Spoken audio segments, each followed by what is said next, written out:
Her Imperial Majesty, Emily Kaldwin. Loyal subjects, we're going through a difficult time, but today we honor my mother, the late Jessamine Kaldwin. May her memory survive through the ages. Emily. You look tired, Father. Every year, I think the anniversary of Jessamine's death will be easier, but it never is. I wish Mother was still the Empress. I don't think I'm very good at this. You're still learning.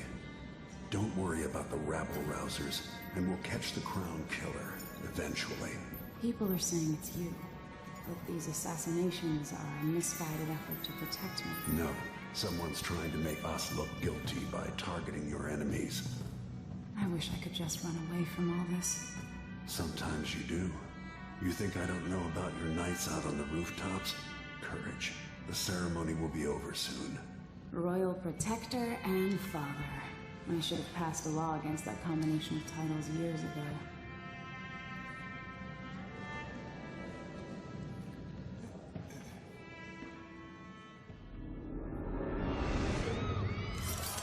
When an otherworldly usurper seizes the throne, the fate of the Empire is left hanging in the balance.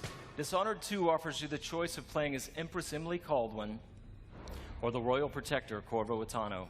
Emily and Corvo are both fully voiced this time, with their own perspectives and emotional responses to the events transpiring around them. Whoever you choose to play, you've got to flee Dunwall, your home, and travel to Karnaca in order to unravel the threads of a conspiracy and take back what's yours. I've gotta get away. I should talk to the captain of that ship.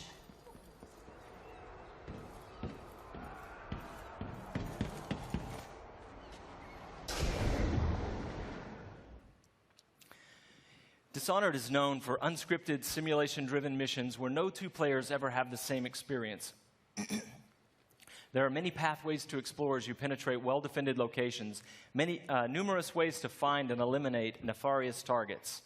In crafting the missions for Dishonored 2, we've put a much greater emphasis on big, interesting themes, either from a gameplay or fictional standpoint. In the Dust District, a militant religious faction called the Overseers is at war with the Howler Gang. The leaders of both factions are trying to take each other down. You can side with the Overseers or the Howlers, or neither. There are many ways to complete the mission. She'll tell you more. I'll wait here in the skiff and take you back to the dreadful whale after you finish.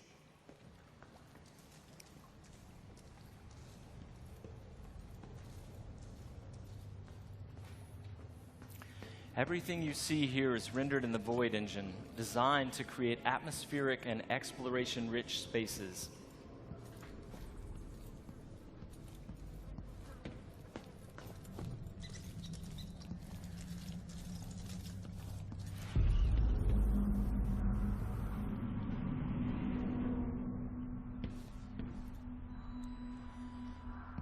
To reach our target, Vice Overseer Byrne, we've got to get past a Grand Guard checkpoint sealed off by a wall of light.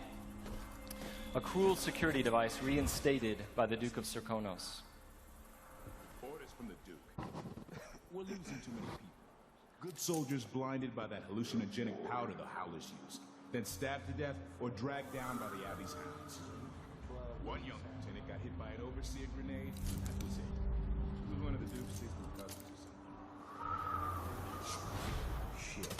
Let's hope they do enough damage to each other so the fight goes out of them. That won't happen until someone manages to kill either Paulo or Vice Overseer. We've made much greater use of vertical space for Dishonored 2, encouraging players to explore the rooftops above the streets. Out of my ears.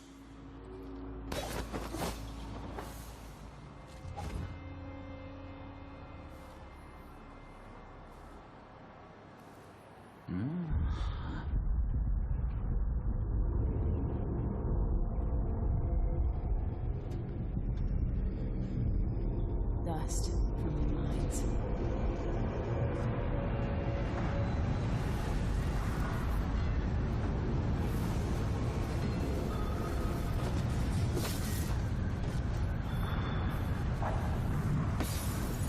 The storm alters visibility for the AI and for the player. A random storm hits and Emily comments on it. Many of the security devices in Dishonored 2 are powered by wind. a unique feature of Karnaca. So here we're switching off the windmill to get through the wall of light. There'll be a lot going on in this next fight. Drop attack, guards climbing and vaulting, combat choke, and Emily using far reach to pull an explosive whale oil tank toward her from a distance.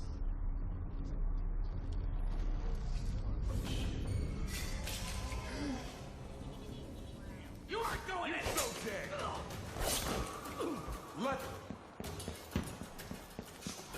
end the road for you!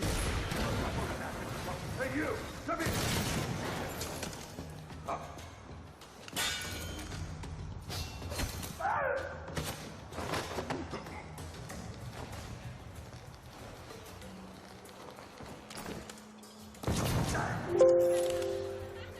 All right, let's jump forward closer to our target, Vice Overseer Byrne. The Overseers are fighting the Howler Gang for the hearts and minds of the people of Karnaca. What happens here will influence Karnaca's future and the endgames. The Vice Overseer hasn't shared his plans with me. He's upstairs now, so I assume we'll learn something before long. Here we're going to use Emily's Mesmerize power to lull a group of Overseers into a stupor, evading combat altogether. Mesmerize, they won't notice Emily or even remember that she was here.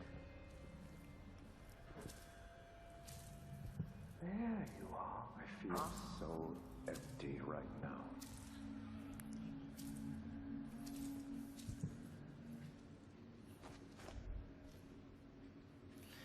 Far Reach can be upgraded not only to pull objects from a distance, but also enemies, so you can finish them off in midair.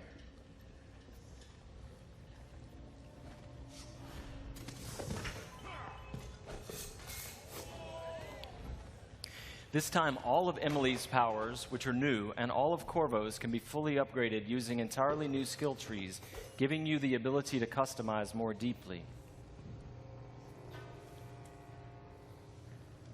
If you're new to the Dishonored series, it's all about options and exploration, playing at your own pace.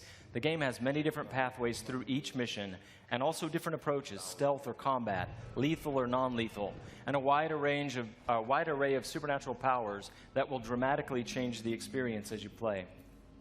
We're very close to Vice Overseer Byrne's office now.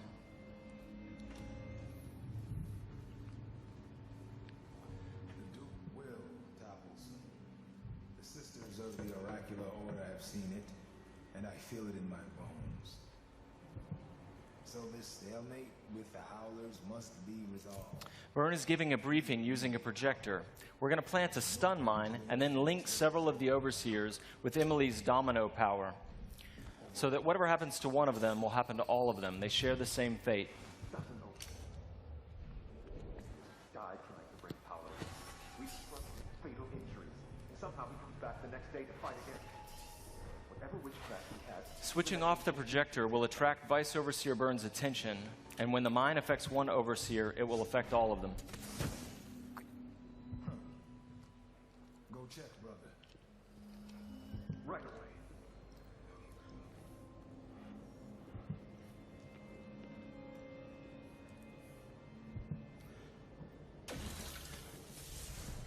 There are many creative ways to use Domino. Now we're going to show you Shadow Walk, another key power for Emily.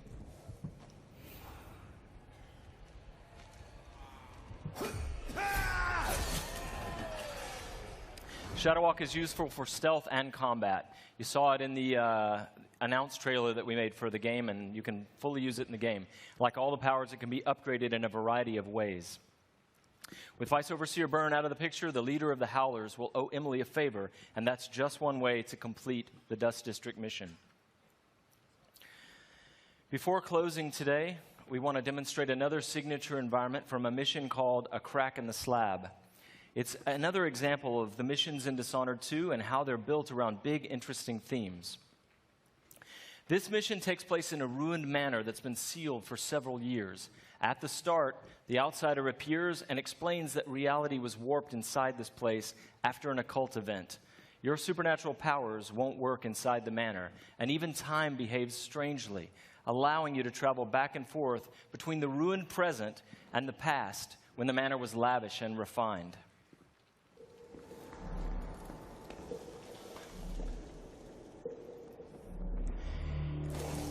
Here we're in the present, when the manor's in ruins.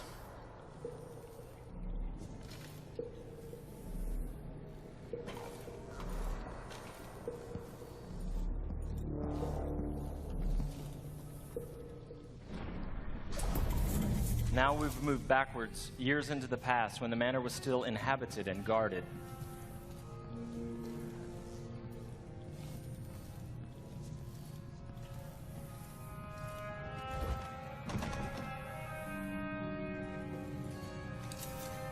Looking through the lenses of the outsider's timepiece, you can see the alternate timeline. This is useful for solving puzzles, as you've seen, but it can also be used to avoid or take down enemies. You can watch enemies in the alternate timeline and then step through to execute your plans.